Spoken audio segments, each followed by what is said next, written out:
These were ballot applications, and now, as they've investigated them, more than half already were determined to be valid. They're continuing to investigate them. I mean, Ann, this to me is the most dangerous stuff that Trump is saying, which is claiming that this particular election is already being stolen. I think, yeah, I think it's stupid. It's politically stupid. It's not going to help him.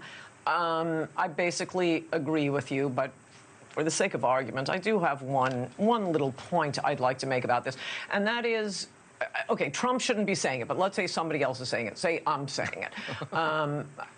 I'm sick of hearing all the time that there is no vote fraud, absolutely no vote fraud. Dan, nobody's looking for the vote fraud. Did you hear about the non-citizen Chinese student at University of Michigan who voted? In this video, we dive into the heated debate over voter fraud and election integrity, featuring viewpoints from Ann Coulter and Cenk Uygur on News Nation. We'll explore their arguments, the evidence for and against voter fraud, and why this issue continues to spark controversy in American politics. Let's see how this conversation goes down. Last week, started cheating in Lancaster. They've cheated. We caught them with 2,600 votes. No, we caught them cold. 2,600 votes. Think of this. Think of this. And every vote was written by the same person. I wonder how that happened. It must be a coincidence. It must be a coincidence. Again, not only did he not catch them, right? It was the Pennsylvania officials who came forward. And these aren't votes. These weren't ballots. Rather than me ask the question, I'll let Cenk respond. Cenk, go ahead. Yeah, I was getting worried about all the agreement here. Thank you, Ann, for bringing up something that's wrong. Heritage Foundation, very right-wing think tank, the guys who did Project 2025, looked into voter fraud over a period of, I think, about 20 years, and they did find it. They found 0.00006% of the vote was fraudulent. So, meaning it is totally statistically insignificant. It's the kind of desperate things that losing candidates do.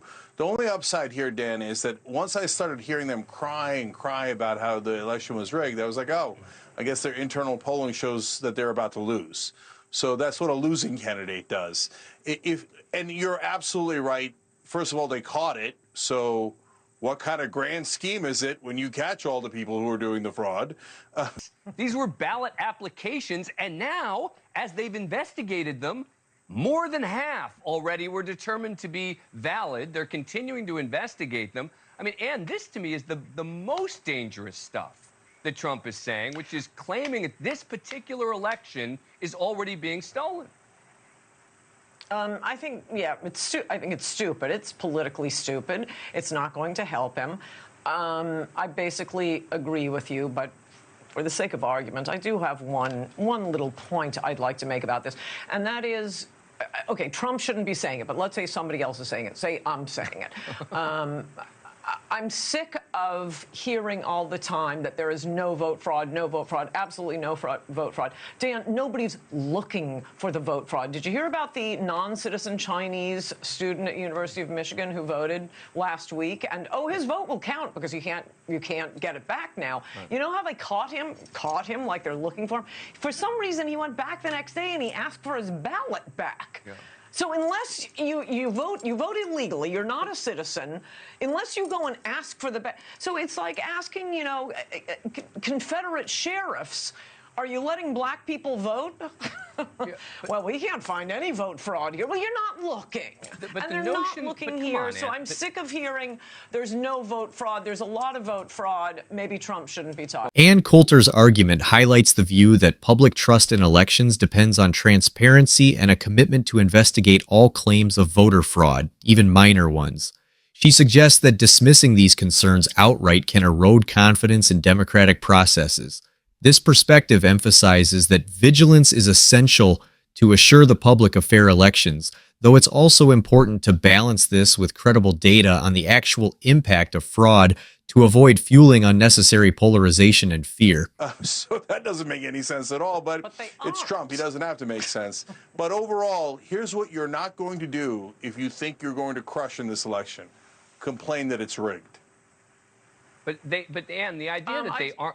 they aren't looking. I mean, they are absolutely looking. I mean, a lot of these states are actively, they're very proud of the fact, you know, you listen to the former Secretary of State of Arizona, right? He'll tell you that in 2020, he was looking for fraud. He was looking for it again and again, and he couldn't find it. So this notion that they're not looking for it, I don't know. Well, okay. Well, this is done state by state, and in the state of Michigan, all you need is a utility bill to vote. And I just described a case to you that they did not catch until the guy came back and asked for his ballot back. So it's done state by state. I'm sure they're looking for it in some states, but liberals have really got to stop saying there's no evidence. There's no evidence. No one's looking for it. Yeah, no, I got to. I think there should be one day to vote, and man, there should be voter ID. Look, but I agree with you that there should be voter ID. I agree with you that there has been voter fraud, but there's nothing to suggest it's changing any outcomes.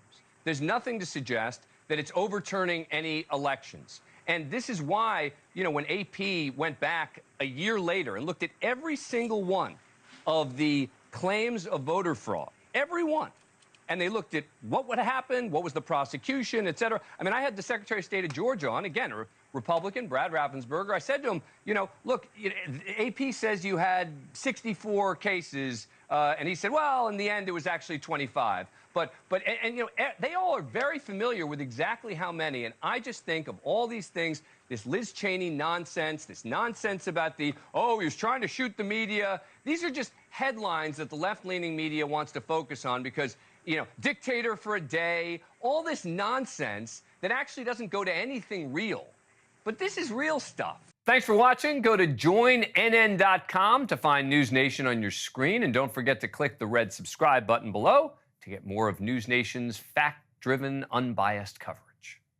Voters in 2024 seem more concerned with issues like the economy, contrary to claims that democracy is the top priority, which feels partisan and unrealistic. The speaker argues that people mindlessly follow party narratives without considering the actual behavior or consequences of political figures, leading to a cycle of empty talking points. So if you made it to the end, as always, comment an orange heart. Thanks, you guys. Help boost this video and the algorithm. You're the best. I'll see you guys next time.